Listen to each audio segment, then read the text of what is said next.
मोबाईलमध्ये का? भाऊ, आज जी चिंतन बैठक आहे त्या बैठकीच्या मागचं काय हेतू होता आणि कशा संदर्भात बैठक पार पडली? आज ज्या स्थानिक स्वराज्याच्या निवडणुका आहेत, विशेषतः वाशिम नगरपालिका असेल, वाशिम जिल्ह्यातील सगळ्या नगरपालिका असतील, याच्यामध्ये पक्षाचे जे आमचे ज्येष्ठ सगळे नेते आहेत, पदाधिकारी आहेत, माजी आमदार आहेत, आमदार आहेत, या सगळ्यांसोबतच एकंदर चर्चा करून पुढच्या ज्या सध्या लागलेल्या निवडणुका आहेत, या निवडणुकाला कसं सामोरे जायचं, माननीय देवेंद्रजी फडणवीस साहेब व देशाचे पंतप्रधान माननीय नरेंद्रजी मोदी यांनी जे लोकहिताचे निर्णय घेतले आहेत, ह्या निर्णयाच्या आधारे विशेषतः त्यामध्ये गोरगरीब जनता असेल आणि त्यासोबत जे शेतकरी वर्ग आहे, कारण नगरपालिका म्हटलं जरी शहरी भाग म्हटलं तरी मोठ्या प्रमाणामध्ये याच्यामध्ये मतदार जो आहे हा शेतकरी वर्गातला असतो आणि या सगळ्या लोकहिताच्या झालेल्या कामाच्या आधारे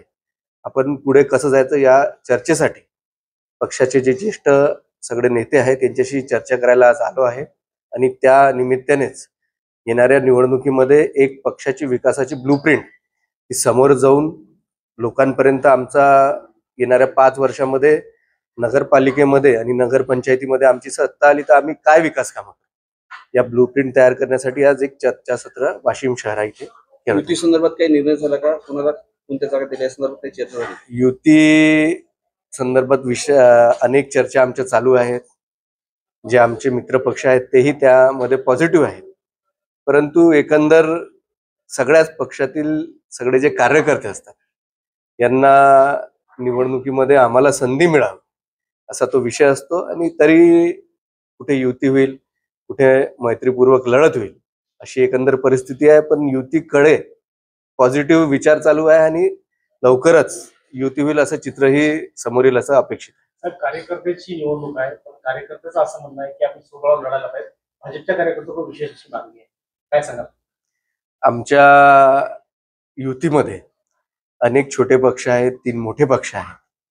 त्यामध्ये स्वाभाविक असतं की कार्यकर्त्यांची इच्छा असते की मला संधी मिळाली पाहिजे आणि त्या दिशेनेच काम चालू आहे. परंतु या सोबतच कार्यकर्त्याचा कुठेतरी बळी नाही गेला पाहिजे.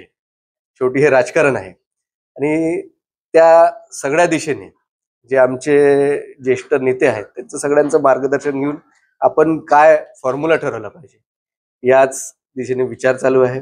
आमचे विरोधी पक्ष आहेत त्यांचं युती होते नाही होत असं चित्र स्पष्ट नाही आहे. महाराष्ट्रामध्ये अनेक मोठे पक्ष आहेत, परंतु वाशिम जिल्ह्यामध्ये काही छोटे पक्ष पण असे आहेत की त्यांचं मोठ्या प्रमाणामध्ये या सगळ्या 21 मध्ये त्यांचंही मत एक महत्वाचं आहे. तर या सगळ्यांची चर्चा चालू आहे आणि एक रणनीती आम्ही आखतो.